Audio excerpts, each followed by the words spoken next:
the opportunity is big as well. So with that, I think we are coming to the brightest part of the day. One of the brightest part of the day is the speech that we are expecting from the Honorary Consul General of China, Dr. Liu. I had the pleasure of listening to him, and we have requested him, because we are all excited about China. We know what China has done, and there's a lot to learn from the Chinese success story. And Dr. G is an economist, and he has given me a lot of insightful observations about China in his past speech, and I was really impressed, Doctor. And we're looking forward to sharing that experience today, this evening. Thank you. Please, the mic is yours.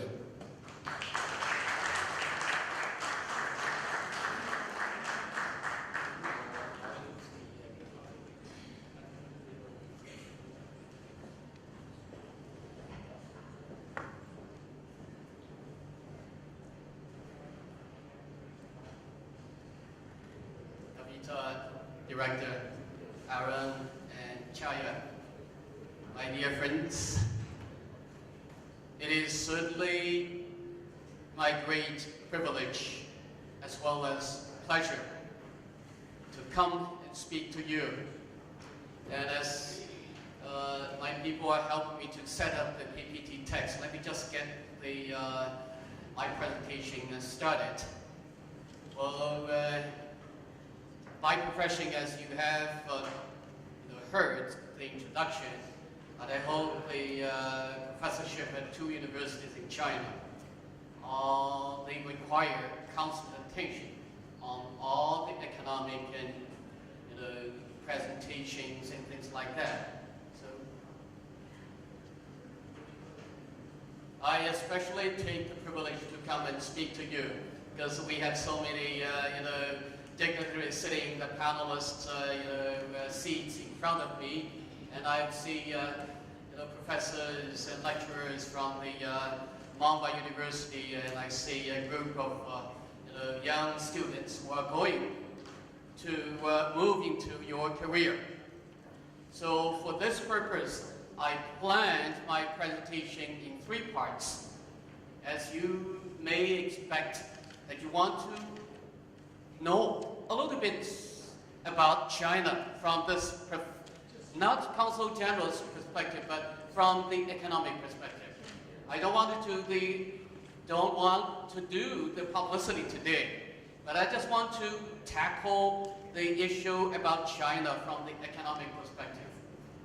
And Aaron also gave me the opportunity to share with you, especially with my young students. Oh, is it ready? Okay. To break up my presentation into 3 parts. First one, I'll share a little bit with you about the real China. And let me just assure you, the success stories are not supposed to be copied by any countries, including India, because China is a unique country. But I'm quite sure that the China's lessons would be a great, place where you could seek references from. My presentation would help you in this regard. That's my wish. And thirdly, as I said earlier, I do want to share with you, especially the students sitting in the back, what I have in mind for you to become a successful entrepreneur. With your permission, I'm going to move to part 1 of my presentation. First of all, I want to give you an economic perspective of China, what China looks like economically. The first one, China is, of course, the largest population in the world. India comes to second. And very soon, we'll have to swap the position in this regard. In 3 years down the road, maybe shorter, maybe a little bit earlier. Well, secondly, China is the largest manufacturing nation, to be sure. I'm sure in this regard, our 2 countries have a lot to share because in China, we have lots of production lines and factories which are ready to be outsourced. So India could tap into this great potential because 40% of the production centers are located in China, starting from 30 years ago. Now they're ready to move out, downwards. Thirdly, China is the largest foreign currency holder, getting close to 4 trillion, a little bit larger than your national GDP, so to speak. And number 4, China has become the largest trading nation. Let me give you the figure. As of last year, the total volume of import and export was totally getting close to 5 trillion US dollars. That was something. You may know how much India carved out from this huge trade cake. 2.4% of the total. That's too small. And next in line is China is the largest economic landmass. You have to take this into your record that China itself is contributing to 11% of the total global GDP. And US at the moment is about 20%.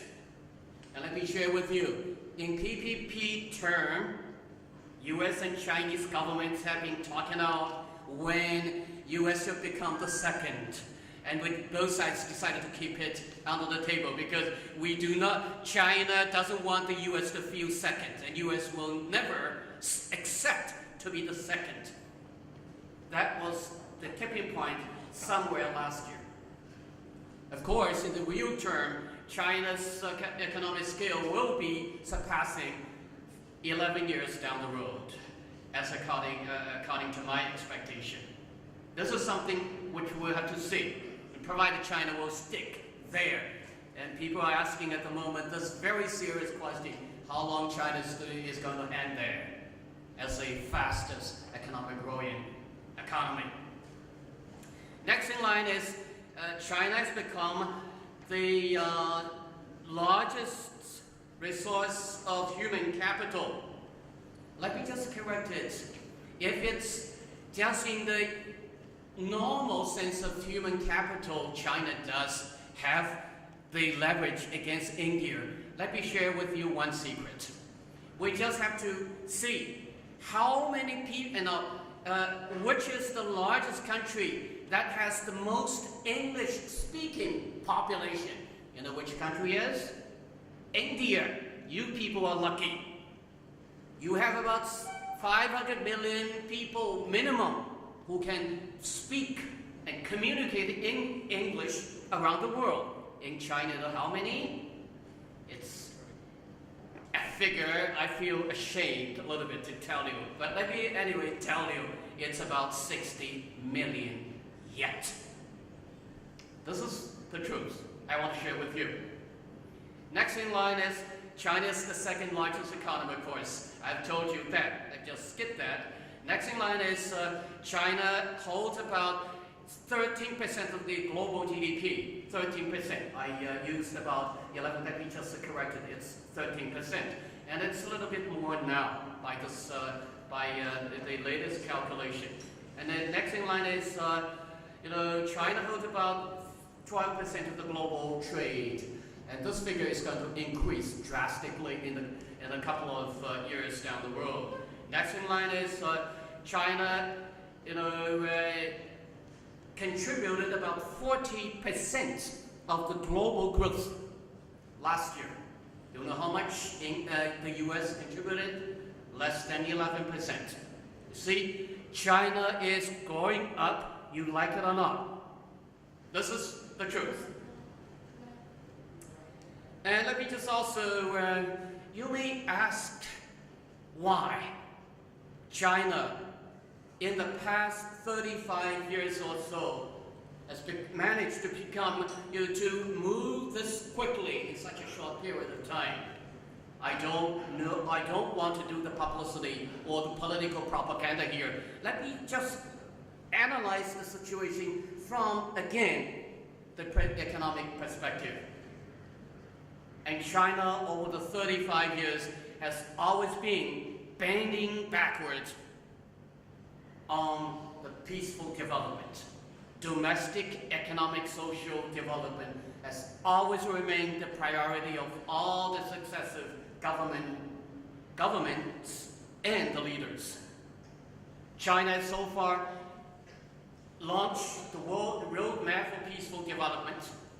And again, China has managed to align the 1.3 billion people under one dream, that is the China's national rejuvenation.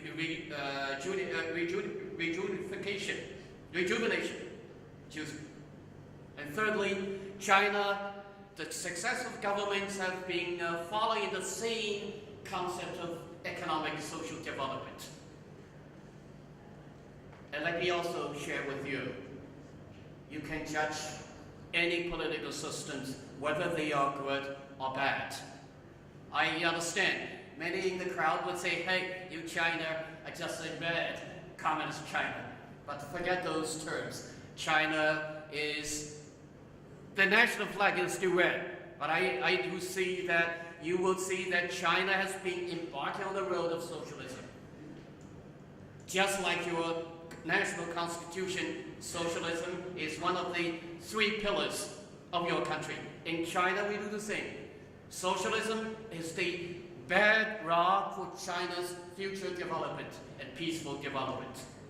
And that is why the successive governments have been banking on one thing, that is to continue to develop the productivity.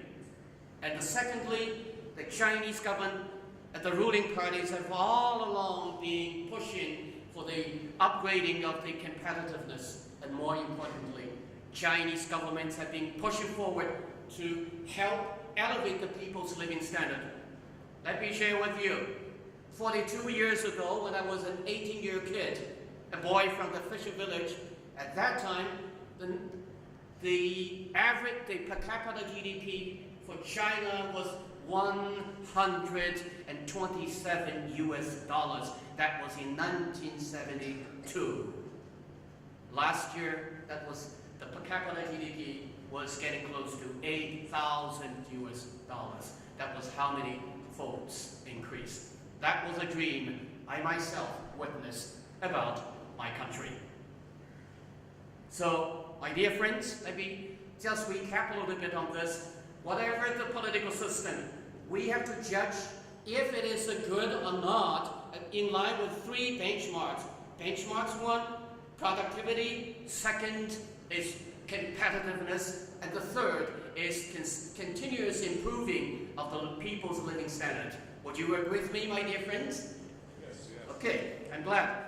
This is not a political propaganda. It's on any government, I said. And the 6th reason I can share with you is the strategy to constantly build up the middle class. In 1978, when China began its economic and the process of economic reform and opening up, China was a dire poor country. With per capita GDP of $120, nobody would look China the equal way. China was in red, China was backward, China was a closed society. I don't suppose there will be too many people still use the same benchmarks to describe China. The middle class is the key. And China currently has about 200 million people who can be put into the category of the middle class. You just have to remember, with 10% increase each year, China will have a contingent of middle class which is larger than the total US population. You just have to wait for 3 or 5 years down the road. Next in line, Chinese governments, successive governments have been implementing the same strategy, that's to build and readjust its industrial structure. And next in line, and the Chinese governments have been seeking alliance with peoples across the country. You know, China currently has about 56 nationalities. and they have to be brought under the same banner, that is the sustainable economic and social progress. And next in line, the Chinese government has been fighting an uphill battle until now, but China has managed. Let me just again share with you one figure. In 1977, when I moved to Beijing to become a student of foreign languages, in that year, 60% of the Chinese people were living under the poverty line, defined by the UN. Last year, we managed to reduce that poverty line to about 150 million people. That's about 11% of the total population, from 60% down to 11%. And my government said, we have basically eliminated the poverty population. I don't believe that. But according to my imagination or, study, it's 111 million people are still living under the poverty line according to the UN standard, not to the Chinese standard, of course. Now, number 9. China has been dedicated a lot to the development of the human capital, or the human resources. In China, we have about getting close 3,000 college students. Each year, 9 million plus college and university graduates will be moving steadily into the society. See, this is another thing that we can still take stock from. Last but not least, Chinese government has been pushing for the comprehensive plan for infrastructure. Let me give you one figure. Again, in 1977, in spring that year, I took the train for the first time to leave my home county to Beijing to be a student. Now, on that trip, it took me 21 hours by train. It took me from my hometown to Beijing. And before I came here to serve as the Consul General last time, I took the train back and visited with my parents. It took me 4.5 hours. I left in the morning. By noon, I was having lunch with my parents at home. You see, this is the effectiveness with infrastructure. You need to have the whole country to be, connected by the railways, highways, and air transportation. The market would be depending on the infrastructure, people's moving around, and you name it. So infrastructure is definitely the largest success story I want to share with you. My dear friends, I don't want to leave you with one-sided story. As a professor, I never talk about one side. I always share with my friends or my audience what's the other side of China's, real China about, so to speak. Number 1, as a diplomat, as a professor, I never run away.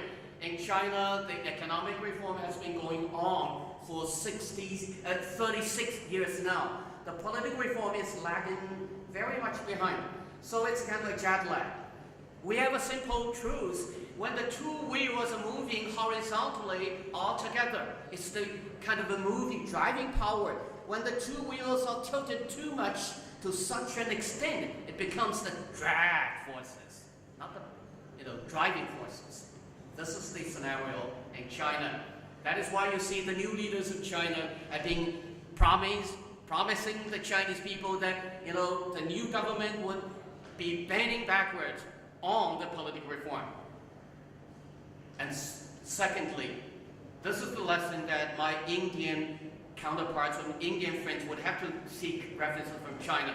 That is, we should never crave only for the economic growth rate. Economic benefits having to be balanced out. From the simple term, you see China has become the second largest economy. But in reality, the economic benefits is only half that much. The simple truth is 42% of the GDP has been generated by the FDI owners, not by the Chinese companies. They don't live anything of benefiting China to take every cent away. So it's a cake of this side about the Chinese GDP, then half of it has been cut away. It does not belong to China. Have you got the picture? So don't envy China. You have to seek references from China. Do not open that much. China has over-opened its economy, and now China has to pay very dearly for that strategic decision. Number 3 is the economic scale and economic returns. People have to benefit as much as possible by meaningful participation of, the cooperation with the FDI owners. They don't have to serve as working boys or girls in the sweating workshops across China. And number 4, economic and social disparities. You have to, I think, how many of you have been to China? Can I see of your hands? Not too many yet. Oh, okay, I see quite a few. In fact, thank you. When you go to Beijing and Shanghai and Shenzhen, you see they are just no different as compared to New York or to Tokyo. But you don't have to travel far. Just an hour by car, you will see the real China, which are still very much traditional. The social and economic disparities have been, the economic gap and social gap have also becoming very widely, very accurately felt by people both inside and outside China. Number 5, slow progress in a dangerous level. That is the cost of neglect of the environment protection. The simple truth is, it will take, for example, it will take $100 to pollute a space of this size. It will take literally 300 to clear it up a much longer time. So India should take this lesson very seriously from China. And number 6, the World Factory and Sweat Workshops. It is true, China has become the world factory. 499 out of 500 top, 500 transnational corporations have their production and operation branch offices in China. Now, as of now, China produces 42% of the brand products, you name it. That's one simple metaphor. You can cut off all the importation from China, but by the end of the year, you're accustomed to tell 80% of the products will be made in China, because China has really become the center of the world production centers, so to speak. And next in line is the great population syndrome. My dear friends, you may feel proud that India is going to enjoy the demographic dividend, and China has come to the end of that dividend. China has become gray before it becomes prosperous as a developed nation. Let me give you one figure. 14% of the Chinese people are already 61 and plus. It's the yellow zone now for China. My dear friends, India will feel proud and still can feel proud for 30 years down the road. But 30 years down the road, you're going to face with the same scenario. That is, so your strategic window opportunity will be there for 30 years. Then you are going to have the same problem that China is going to face with. So, when you have the time, make use of it. And next in line is the growing pain in emerging economy. And this is from the political perspective, but it's still, China, just like India, would have to do a lot to, on the one hand, to be at par with the global power economically, but will take an uphill battle to realize that strategic goal. And right at the moment, India and China had to compete with each other for the limited resources, for the limited international market, for the limited supply of technologies. These are the things we have to work out. So India and China are not only supposed to join hands bilaterally, but also in somewhere else besides China and India. Number 9. This is something I don't feel proud. China has become the world factory, and India has become the service or a backdoor office, the kind of kingdom, right? So, but there will be one thing in common. Neither China nor India masters the core technologies. We are both working for somebody else. We don't get the proper returns as we should. So this is the critical area as an economist I can really share with you. Last but not least, it is the latecomer syndrome in global governance. Like it or not, both India and China are latecomers in terms of industrialization and globalization. We have to accept whatever the rules they set, and we cannot change it. But in our time, this is the scenario we have to face, like it or not. Well, probably I'm using a little bit time. Shall I stop here? Oh, go. Now, I come to the third part, which I want to reach out to my young friend sitting in the back. Well, how would you become successful in your career? Well, let me share with you. In 1972, when I was 18 years old, I was younger than you are today. That was the first time for me to leave my fishing village and to go to Beijing to become a college student.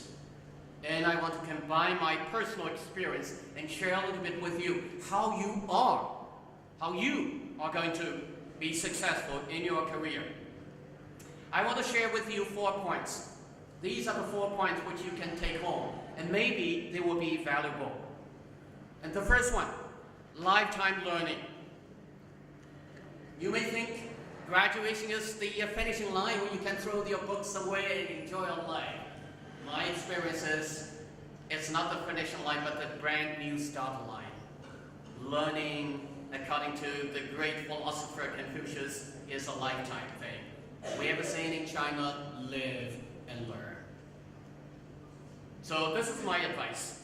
And the second is, when you graduate or before you get a job, whatever you learn, even though you are best in that major or you may get a scholarship or prize, they mean nothing or they mean little. You have to revisit to learn the things you learned at the colleges and universities or at your management studies.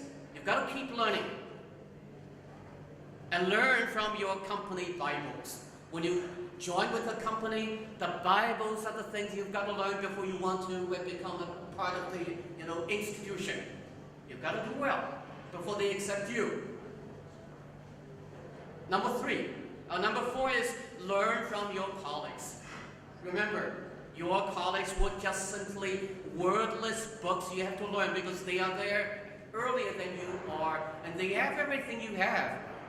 And they have everything that you are not supposed to have yet. Last but not least is to learn from your competitors.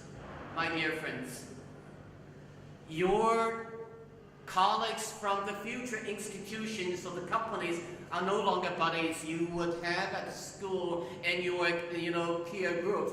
They are your colleagues, but on the other hand, they are your competitors. You've got to learn from them before you outsmart them, before you surpass them in order to get the promotion or whatever. So the next advice I want to share with you, you have to define or redefine your relationship. These are the 5 areas I did, and I hope you're going to do, accordingly. The first one you're supposed to redefine your relationship with your parents. As a Chinese, as a boy, my parents would warn me, never forget us, would leave us thousands of miles away. Your parents have paid you all the way up to this level. Wherever you are, whatever you be, don't forget your parents. That's my advice. Next in line is you have to redefine your relations with the society. In schools, you can fail in the courses. Your teachers will allow you to make it, but in a company, they seldom allow you to make it up. They either accept you or fire you. The last paycheck is the worst thing you should have. So redefine your relation with the society. Now you are a responsible member of the society. And the third one is to learn to abide by the game rules. Whatever institutions or the companies you are in, the game rules are the best protection, insurance you will have for yourself. And next in line, you have to learn to adapt to the new buddies. Your colleagues, your associates, your bosses, your competitors, you name it. You have to learn to adapt. This is the way. Adaptation is the precondition before you make yourself successful in whatever you do. That's my experience. And last but not least, you've got to learn to be a royal citizen. This is the first and the last political advice I will have you. Don't forget that you are an Indian. I've always told myself, remain a Chinese wherever I am. This is the root. This is the place where you were born. You can go. You're not supposed to Skype when you fly too much farther away, you get lost. So you go like a train, you go and you come back. Be a royal citizen to your motherland. Now, the third advice I want to take home is to establish your own career. Again, I have also 5 advices for you to seek. Full preparation for any upcoming chances. Buddha, let me just say it again. I was born into a very traditional Buddhist family. I still have all the faith in my mind. Buddha, Lord Buddha, always teaches that chances would only fall to those who are fully prepared. You may wait for the mooncakes to drop from the sky, but they will not. So, be prepared. And secondly is to spot the new opportunities before anybody else. We have a saying, early birds get the better feeds, right? So try to be that. Opportunities, for example, when you go out to move into a society, you may find jobs, but the competition will be there.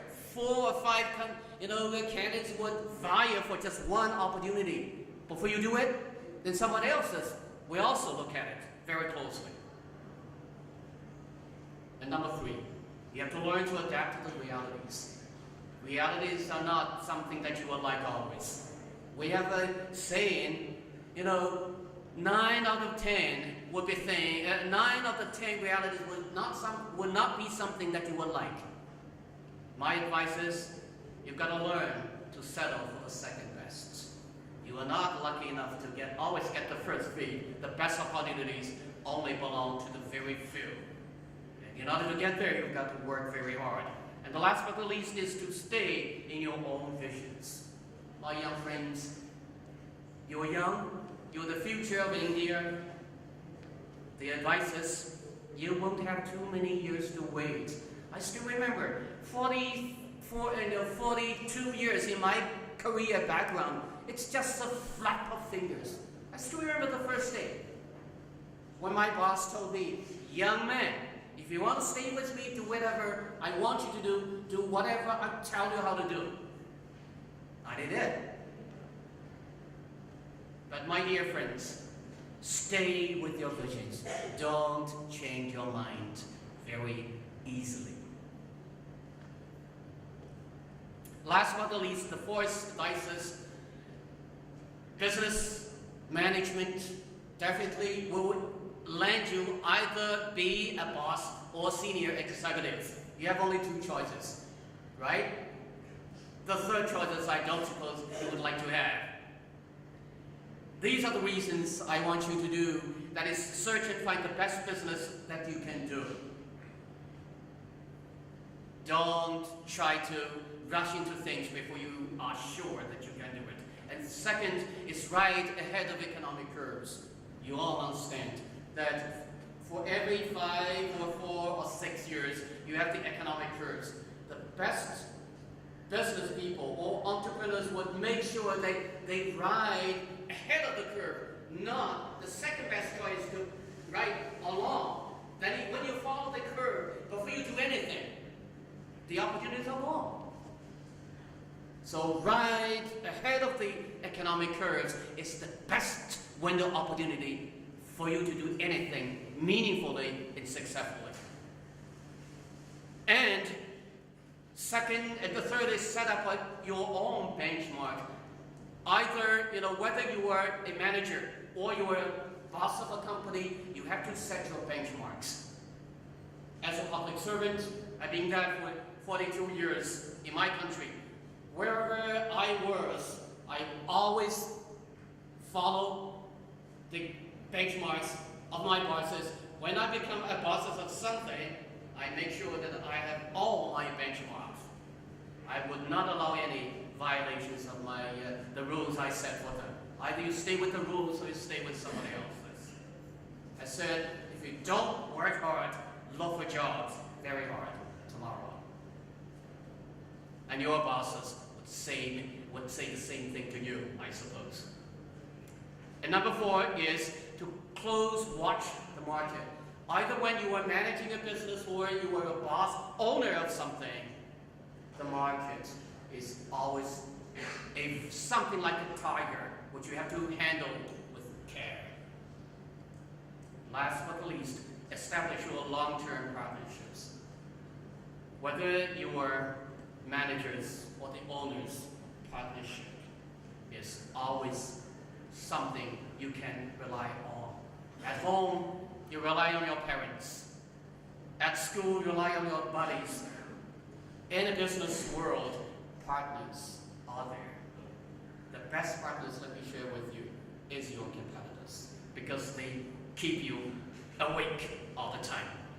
Well, my dear friends, I'm coming to the end of my presentation. Let me share with you 5 sentences I want to read. This is one. Life is nothing but a dream. Thus you should seize the hour and seize the day. Let me ask you a question. Very simple, rhythm. When you close your eyes and open up your eyes, in how much time? One day. A new day it has begun, right? Then, when you close your eyes, you never open up your eyes. What does that mean? That's all your life. You're gone. Don't wait for the second scenario. And the second one is you should learn to create your life, and God would only help those who try. Like Lord Buddha. I think he has similar, teachings. And the third, you should never stand waiting for anything. You can wait for all your lifetime, but you will end being nothing and become nobody. The fourth advice I want to give you is, it's never too late to start or restart your career. And last but not least, life is just like a marathon, so you try to laugh, to be the last to laugh. Marathon, usually the first, very seldom the eventual winner comes to, first block, right? Persistence and the visions and the hard work. These are the 3 powerful engines to power you off to the finish line. With this, I conclude my presentation. Namaskar.